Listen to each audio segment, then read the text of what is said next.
Good evening. My name is Peter. I'm here to talk to you about Volary and what we're up to. We're a small company and we're building the memory layer for the agentic era. So this is a memory layer for AI agents. We're calling it the missing hippocampus. The reason for that is the hippocampus is the part of the human brain that's responsible for taking short-term experience and turning it into long-term memories that we remember later. The word doesn't come from hippopotamus. It's based on the ancient Greek for seahorse because the part of the brain is shaped a little bit like a seahorse. Volary sits between the agent and the LLM. We can observe everything that goes on in these interactions, and then it does what we call reflects on the user feedback, the agent's approach. It looks for things that can be improved, and then we distill them into what we call reflections, which are specific memories, bits of reusable information that the agent can use later. Fairly uniquely in the space, it doesn't require any kind of SDK integration, and so we can actually plug this into all of the major coding agents without actually having to go and be able to alter the code or anything like that. The goal with this is that you plug Volary into the agent. As it's used more, it builds up more memories. Then the agent over time becomes better attuned to the tasks that it needs to perform and what the user wants from it. So over the last few years, we've seen a huge amount of progress in this space. AI's moved from chatbots. So initially, we had very simple sort of question-answer systems, moved into longer form conversations with chatbots. In the last couple of years, we've had agents. Now we have more autonomous agents. We have things like OpenClaw, agents that are performing much longer term tasks than they were before. But building those systems actually becomes more challenging as that happens. So you can end up playing this kind of game of prompt whack-a-mole, where the person who's building the agent is constantly having to look for things it's doing wrong, going and putting that back in the prompt, trying to sort of manually figure out what they need to tell the agent in order to get it to perform better. And as the agents get more complex, the space their failure modes gets bigger as well. It's not always easy to even observe some of the failures that are happening. So as we have more autonomous agents, you don't necessarily have a human sitting in front of them anymore to see what they're doing. And now we've got more capable models. A lot of the frontier models will kind of find workarounds for problems. You don't want them to spend a lot of time on that, but they will eventually solve it. And at the end of it, it might look like things were fine. Having the engineers kind of sitting around trying to manually actuate this feedback loop is not the best way of us building something like this. And at Volary, we're pretty sure that we can do better. So this is something that a good friend of mine said to me not so long ago. He's got a coding agent at his job, as so many of us do. And he said, my coding agent is like a very keen and very fast junior engineer, but every day is its first day on the job. It starts up and it does some things and then it makes a mistake. And you think, oh, this is the same mistake that you made a week last Tuesday, and you've just gone and done it again. And you wouldn't expect that from a junior engineer. You'd expect them to make it once and learn, and the coding agents don't. This is something that's really holding them back. So we're building a memory system of these agents. There are several different kinds of memory that we talk about in this space. This is based on a lot of research into human cognition, and the research has started to move a little bit more into the AI space now and think about how this is best applied to agents, but a lot of it comes from how we think about our own brains working. The first kind is what's called semantic memory. So this is a set of known facts that the agent has about the world. So something like John prefers aisle seats. That's called semantic because it effectively has a memory of prefer aisle seats, and that's associated with this entity called John. And so the agent knows if John is trying to book a seat, that it should try to book him an aisle seat. Then there's procedural memory. So this is knowledge about how it should behave and approaches it should take to things. That very often gets baked in the system prompt and that kind of thing. That's what we use to define the ways that we expect the agent to act. And finally, and most interestingly to us, there's what's called episodic memory. This is knowledge about what the agent has experienced in the past. So we call these episodes. And this is very powerful because this allows them to learn from past mistakes. But just going back and retrieving things that have happened to it in the past is a pretty blunt instrument. We could do that, but that's a large amount of data, and especially for something to just drop into these things, and especially when we're all being charged by the token by all of the big AI providers out there. So our approach to this is we combine these episodes with a deep reflection system.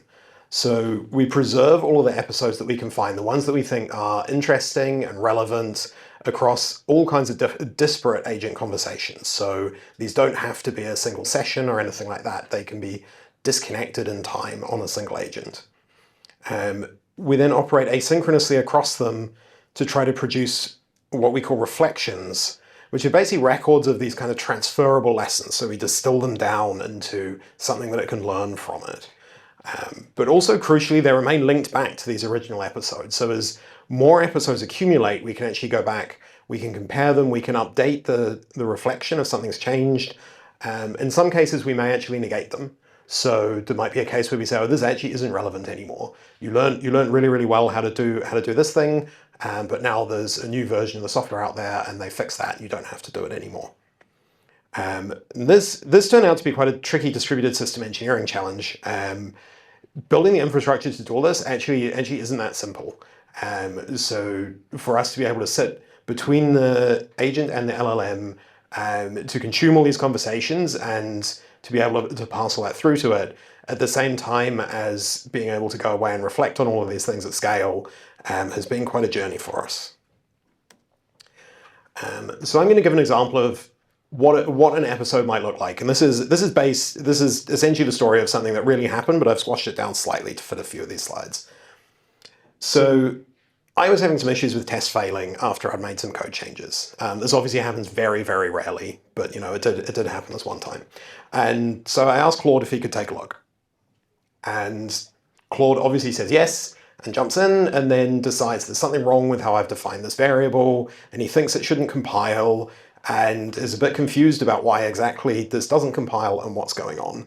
So then he decides that he wants to go away and check what's happening, and he has a bash tool, so he does all sorts of things with it, and he tries to run it and hallucinates some details about how the go command actually works. So then he sort of figures out that was wrong and tries again, gets something else wrong. He tries again, and now he kind of manages to get back to the original problem, but he still hasn't really got onto what's actually going wrong here. Then he remembers he has a web search tool, and he's going to go and have a bit of a look around the internet and find out what's going on. And he thinks about it for a little while. It turns out that Claude is a bear of very little brains sometimes. And comes back and tries to write another Go file and messes it up again. At this point, I calmly and constructively explain to Claude that I'm not very happy and that I'd like him to move on and try to solve this a little bit faster. And then he basically does. He then gets back to working on the thing that I wanted, and the test passes. So that is an episode. At the end of it, there's something that Claude can learn there that's useful and would help him in the future. But that episode is pretty long. So we don't want to take all of that and all of the tool calls and everything that's happened and try to inject that into future prompts. So we want to distill this down into a reflection, which is something that's much more portable, something that can be sort of easily reused and consumed in the future. So that might be something as simple as this. In Go 1.26 and later, the new function can take a value as an argument, not just a type. That is something that he can take from this, he can learn, and if he has that knowledge in the future, then he won't be confused in the same way again.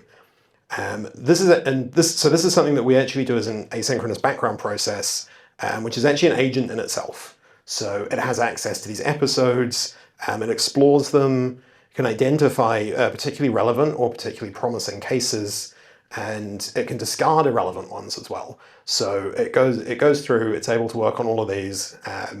It being an agent, we've also hooked it into our system itself. So this is sort of interesting, and that it's using the system itself to hopefully also reflect on its own performance and improve itself, which is getting a little bit meta, but it's been interesting. As a little bit of an aside here, there's a very, very interesting thing that we found where there's these kind of implicit knowledge cutoffs in these agents. So not in the sort of very literal sense of the LLM being trained up to a certain date.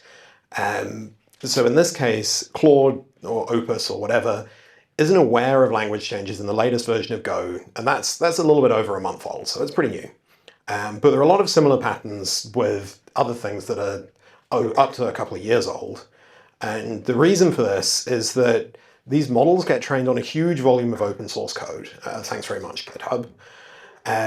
Lots of that code has a long history. It doesn't always all necessarily get updated, right? Lots of this code is fine, and there's a lot of it. Not everything gets updated immediately when a new version comes out. So the LLMs can learn the old ways of doing things by reading all this code, the sort of old best practice, and they will often continue to propagate that into the future, even past the point where it becomes no longer necessary. So one of the things that we can do at Volary is we can give these models memory of a more recent event, which kind of helps them keep up to date. There's a little bit of a strange way of talking about a memory as something that happens in the future of it, but that ends up being how the system works. Another interesting problem with this is recalling reflections. So matching good reflections to an incoming message has turned out to be a lot harder problem than we might think. So the trivial version is to look at it and think, okay, we've got this thing and we can do a sort of similarity search. We can probably do a vector search or something. But a user instruction like fix the unit tests doesn't really give you a whole lot of contextual information, right? So which unit tests? What repo are they in? What language were they written in? We don't necessarily know any of that. So this reflection that we had earlier might be relevant or it might not. A part of the solution to that is that we can enrich it with wider context. So often that's available, and so agents often carry a lot of other information in the system prompt beyond the literal thing that the user asked for. But we can also observe what it's doing throughout the whole agent conversation and inject these things later when they become relevant to it. We then use similarity search, but we use this on multiple dimensions. So not just searching for the most obvious thing, but we look at things like the project, the language, what are the affected files for this thing, what was the user's intent, and then we can take all of those measures and recombine it and find the most relevant things. This is in a very, very broad sense. This is similar to how human memories work. So we can recall a memory of a place based on something that we hear or that we smell. Those things don't have to. They have an association in our mind, but they don't have to be literally the same thing.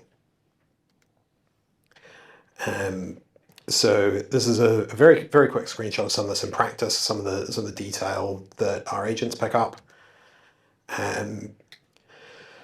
So what's interesting about this? There are other people out there that do memory. What are we doing that's a little bit different? So a lot of the existing products have a lot of focus on semantic memory. So these are something that they focus a lot on very explicit user inputs to extract memories. So there's trends to personalization, and the example I gave before of, John prefers aisle seats, then they will see something like that and they'll take a memory of it. They're also often very SDK driven. So they're something that you take this thing and you have some Python and you install it into your project and you use it. By contrast, as I mentioned before, Volary works on episodic memory, so it's able to work on these long-running agent interactions. This is where we got the original idea from it, when we were trying to build an agent of our own for a previous idea. And we found that we thought that we wanted to try something a bit like this, and nothing that we were trying was really giving us very much of what we wanted, because they were expecting a user to come in and have an explicit interaction. We had this autonomous agent that was almost never actually talking to a user and was never really getting the feedback that it wanted. The other key difference is that, again, as I mentioned before, we can uniquely work as essentially a pass-through backend. So, which is a way of integrating this to an agent that you don't control the code of. So you take something like Claude Code, you can get the code, but you're not actually supposed to go in and just muck around with all the JavaScript. And this is something that you get as a product and not something you're developing. We do also have an MCP integration, which is easier for some agents, depending on how much control they give over this kind of thing. It's also possible to use both things together, giving the agent some control as well as letting us do things in the background. We have a whole bunch of agent integrations for some of the most popular coding agents. So these are essentially like little setup wizards that help walk through, set these things up really easily, with all the instructions about how you'd set up each individual one. One thing that we've been looking at in a direction that we're looking at going in the future is around organization level memory. So this is where we want to go beyond just working with a single agent and start to look at what happens when you have this across an organization. So you could have a hierarchy of these things where you've got engineers who have their own agents. Maybe there's a team level one that it can feed up to, and then maybe you've got a wider company level one. As the individual agents that people are using start to come up with similar reflections, this is something that we want to be able to promote these up effectively, move them up, and then over time they sort of distill upwards and become a common thing across the organization. So eventually everyone around the company all of these agents have learned the same thing. This also helps things like onboarding. So a new employee comes in, maybe everyone in the company uses the coding agent and they get set up with it. But they don't have to start with this thing that has no memory at all. They're able to plug into this organizational knowledge about how things are done at that company. So to wrap up, we're building the AI memory platform for the agentic era. We think that this is going to be an essential part of AI's evolution in the future. There's a huge amount of kind of implicit knowledge baked into all of these AI models. These are very, very powerful things that we're all using. They need experience as well. They need to learn from that. We've got a heap of ideas and there's a huge amount of stuff we want to do here, and we're really just getting started with it. And that's all I have.